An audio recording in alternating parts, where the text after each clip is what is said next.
Бәріңе сәлем! Всем привет! С вами снова я, Тияра. И сегодня по многочисленным просьбам я решила поделиться с вами несколькими способами того, как отличить «н» от «н» и «н» от «н».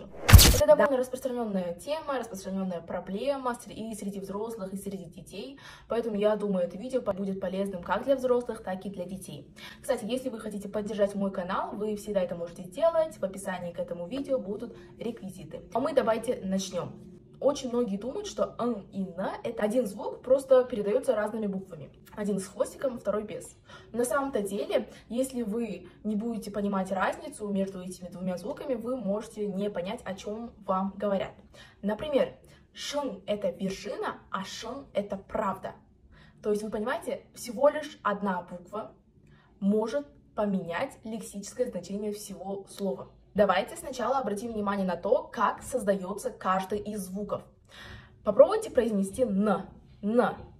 Когда мы произносим звук «н», наш язык касается кончик языка касается наших зубов. «Н», «н», «нан», «сана», «нор» и так далее. А теперь попробуем произнести «н».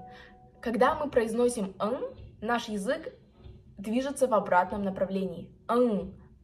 То есть он движется назад. Ан, шен, тан. Кстати, единственное слово, которое начинается на букву Н, это н. Айсберг. Айсберг переводится на казахский как н.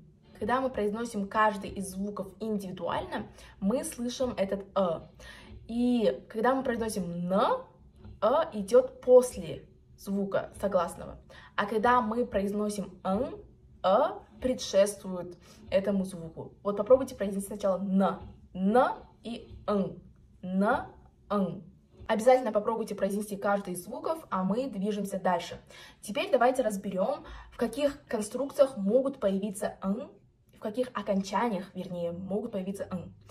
Первая конструкция — это все окончания второго лица. Будь это прилагательное, существительное, глагол, везде будет н. Например, сен күштісің, сен әдемісің. Или давайте попробуем с глаголом. Сен келдің, сен отырдың. И второе, где могут оказаться «н», это окончания, которые выражают принадлежность к кому-то, к какому-то предмету и так далее. Например, сараның кітабы, алматтың дәптері. Принадлежит Алмату, это книга Алмата. Алматтың кітабы. Тут выделены все окончания.